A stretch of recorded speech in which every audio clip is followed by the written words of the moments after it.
welcome to the fourth game of the evening. Up this time is Quake.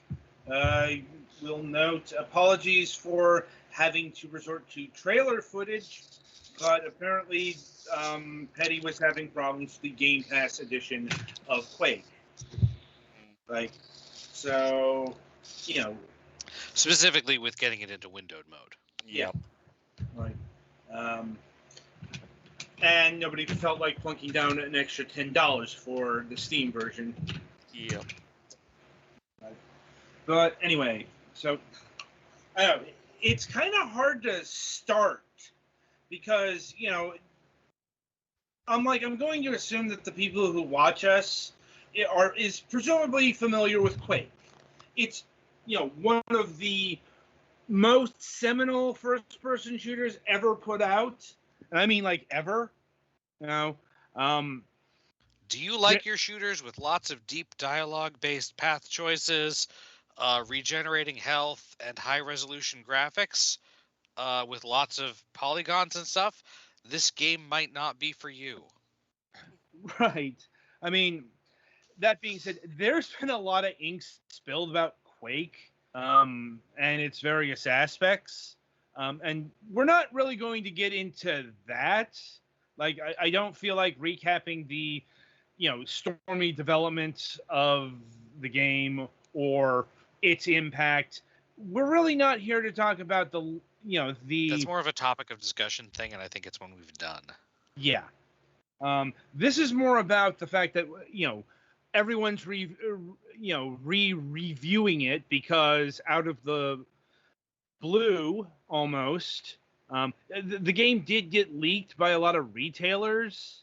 It was ratings boards. Because we are talking about what is essentially Quake Remastered. It's not called that. It's not called anything other than just Quake.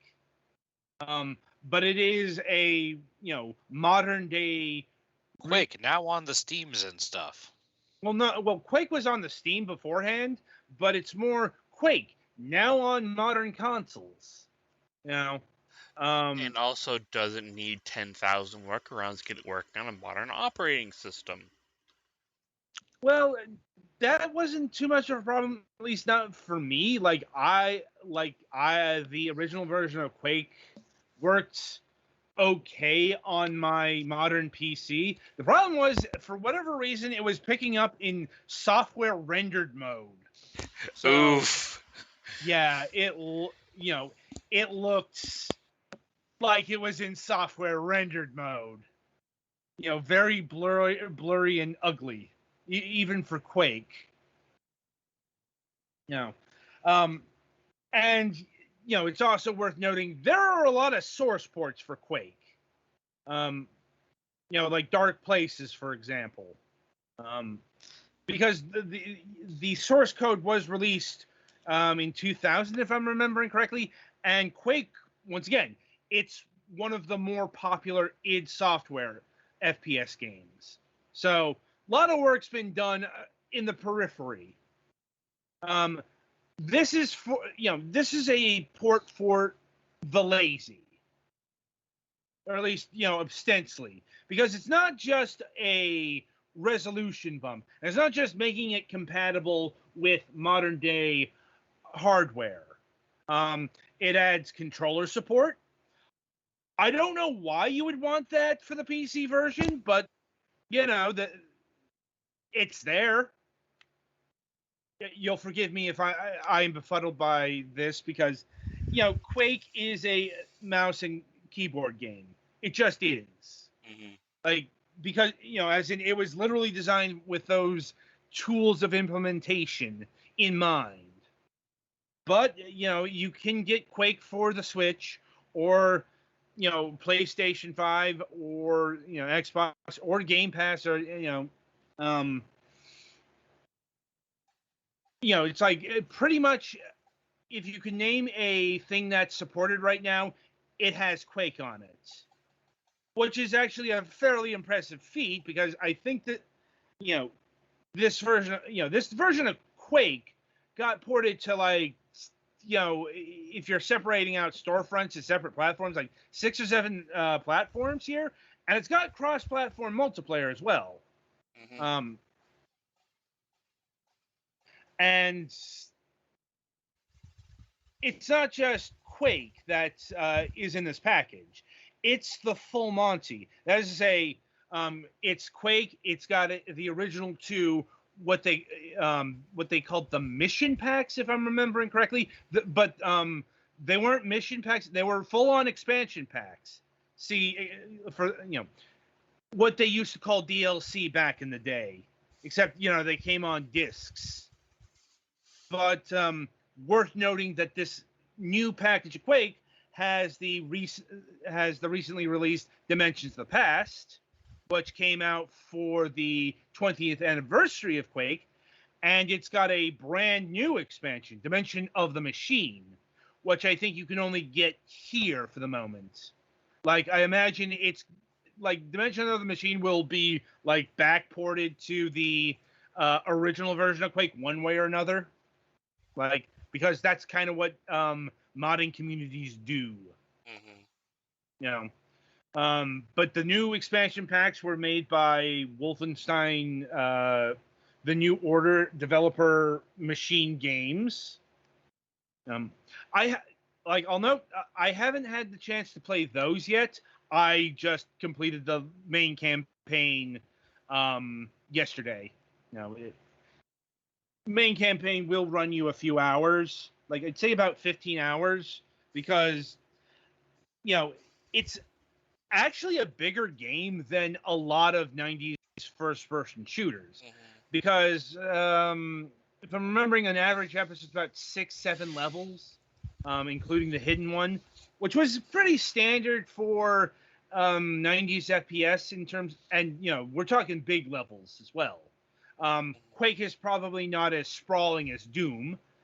Couldn't be, because this is the world's first full 3D FPS. So, in terms of like gameplay and implementations of level design and enemies, they had to dumb it down because polygons. Mhm. But it's like this was also 4 episodes, so it's got and let's see. It's also got not just deathmatch multiplayer, but it's got co-op. Apparently, like 4-player online and local. Didn't really have the chance to test that. That'd be an interesting thing to check, because lag is kind of important in games like this, because I believe most of the weapons work on hit scan. No, actually, the opposite. Oh, okay. I think the shotguns, like the shotguns are hit scan, and even then, it's not as accurate as, say, Blood's hit scan. Oof. But like the nail guns, no, those are projectile. Like most of the attacks here are projectile based. I guess that makes sense for the game that's trying to be as 3D as possible. Yep. Also worth noting, the models have been updated. The entire game has been updated. It's not just a resolution bump, but work has actually been done to the in-game assets. Though in the styling of trying to keep it as original as possible.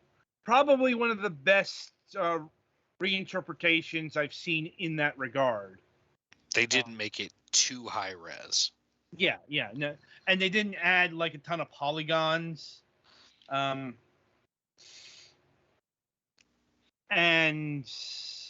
yeah, if you also worth noting, if you get the Steam version, you can get the original version of Quake. Even though like they've like delisted or merged the old listing, if you buy this package on here, you can get the original unaltered version of Quake, which is nice, because I know there are going to be people who will prefer that. And yeah, And I think that's about it in terms of what's new, what's been updated, what's been added. And as far as how well the package came together, right. No, there is a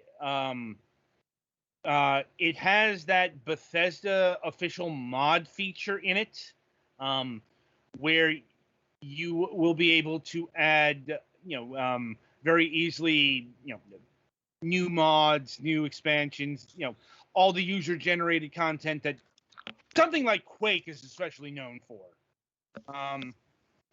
Because like Quake mods got really fucking out there, but we really don't have the time or the space to get into that.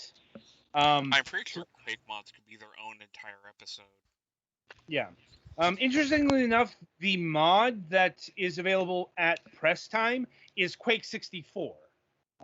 That is to say that if you add this to, if you enact this, then you get the game as it looked on the N64, and how it was developed. I was hoping you would say it makes you have to play with an N64 controller. Thankfully, no. Like, I don't think I would wish that in this day and age. But because Quest 64 has a different way. Quake 64 has a different way of rendering the graphics and the color scheme and all that stuff. And also they had to make alteration to the level design because, the N64 was a weaker system than the PC. Now, I'd be interested to see if they can get Saturn Quake there, because once again, the Saturn Quake was built very differently than the PC or the Nintendo 64 versions, and had its own level alterations. And I think he even had a brand new level added in there, with whatever else. Oh, and yet another important addition to this version of Quake is it has the restored soundtrack. For whatever reason, I know this was an issue with CD-based game, games with the soundtrack on the CD, because it's the same thing with Hexen 2, but the soundtrack wasn't in the original version on Steam, and it's worth noting because this is one of the most iconic FPS soundtracks ever devised. Famously created by Trent Reznor and Nine Inch Nails. In their style, it's not full on, say, Into the Void or anything, but its soundtrack is not quite complete ambient noise like, say, Doom 64 had, but it's definitely darker, moodier, post-industrial tones. That's a big difference from the heavy metal riffs of, say, Doom, or the unfortunate music stylings of Wolfenstein 3D. You didn't need to use the actual Nazi anthem in that fucking game. Right? But anyway. So, it's a very full and complete package. One might say the definitive package, especially if you don't like fiddling. It's not perfect.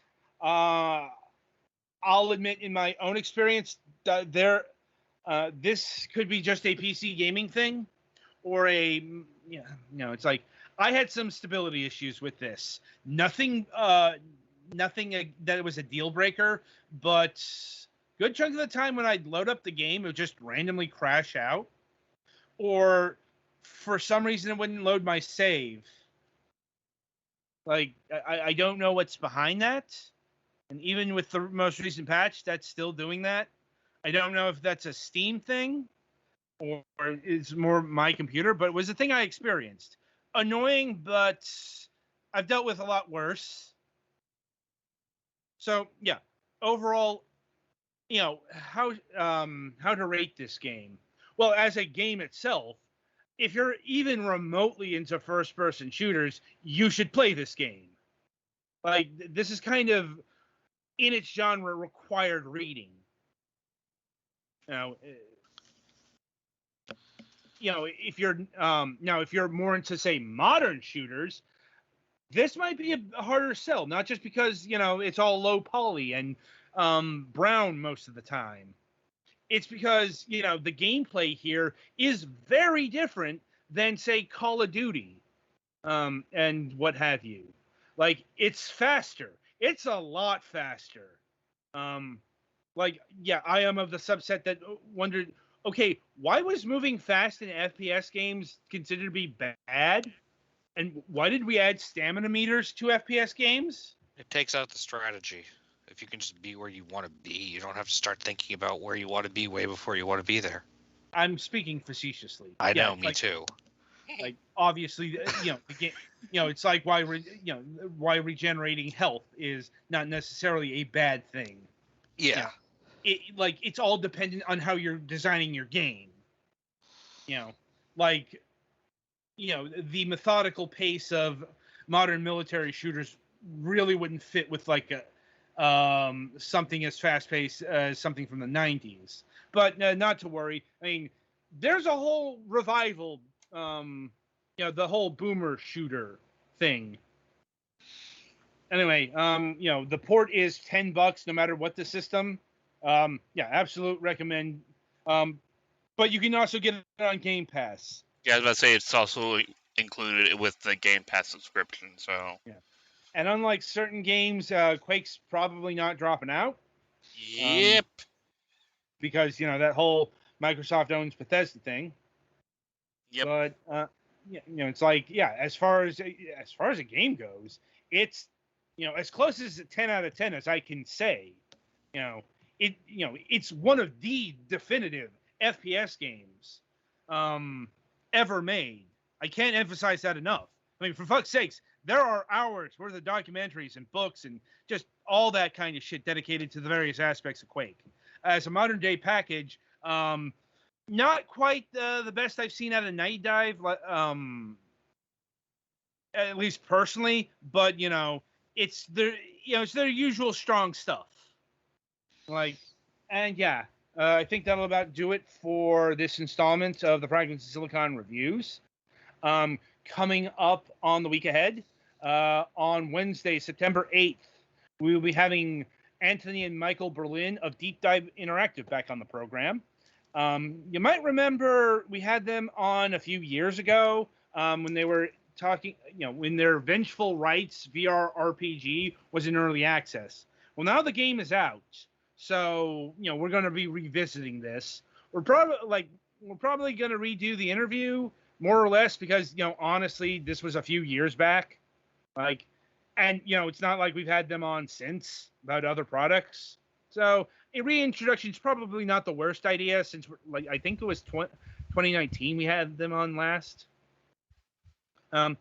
Anyway, and on Friday, instead of a daylight interview, we'll be having a Friday multiplayer fun fest as we will be playing the Tetris Effect Connected and Fling to the Finish.